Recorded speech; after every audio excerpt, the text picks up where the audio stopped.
Good morning, Radhe Radhe, જય શ્રી કૃષ્ણ. કેમ છો બધા? આઈ હોપ કે બધા મજામાં જ હશો.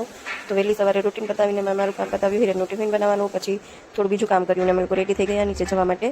અધિક માસ છે એટલે આજ હમણાં તો થોડી વહેલું નવરું થઈને રોજ જ નીચે જવાનું. અહીંયા શક્તિબેન પણ મારી સાથે મસ્તી કરે છે અને તમને લોકોને ગુડ મોર્નિંગ વિશ કરે છે. પછી અમે લોકો થોડી વાર થઈ ત્યાં નીચે પહોંચી ગયા, જ્યાં બધી ગોપીઓ મળી હતી. પછી થોડી વાર સત્સંગ કર્યો, માતાજીની પૂજા કરી, પરસોત્તમ ભગવાનની પૂજા કરી. અને અહીંયા જોઈ શકો છો અમારા લક્ષુબેન શક્તિબેન પણ અહીંયા છે. શક્તિ બધાને હાય હેલો કરે છે અને લક્ષ અહીંયા નાની માં સાથે રમે છે. પછી ઘરે આવ્યા, શક્તિ ફોન જોતી હતી અને લક્ષ તેનું રેગ્યુલર કામ કરવાનું હોય જે ડ્રોવરમાં બેસીને રમવાનું જ કરતો હતો. પછી આજે મારે જમવાનું નહોતું બનાવવાનું, તો અમે લોકો બહાર ગયા હતા જમવા, જ્યાં મેં ઢોસા અને દહીં વડા અને પ્લેન પેપર ને એવું બધું ખાતું. શક્તિ પણ તમને બોલાવે છે આવો જાઓ બધા ઢોસા ખાવા માટે. પછી અમે ઘરે આવ્યા, ઘરે આવીને બેને સુડાવા હતા, પણ એ લોકો રમતે ચડ્યા હતા. એ ભાઈ બેન રોજનું છે એનું, થોડી વાર માટે રમશે પછી થાકશે એટલે સુઈ જશે.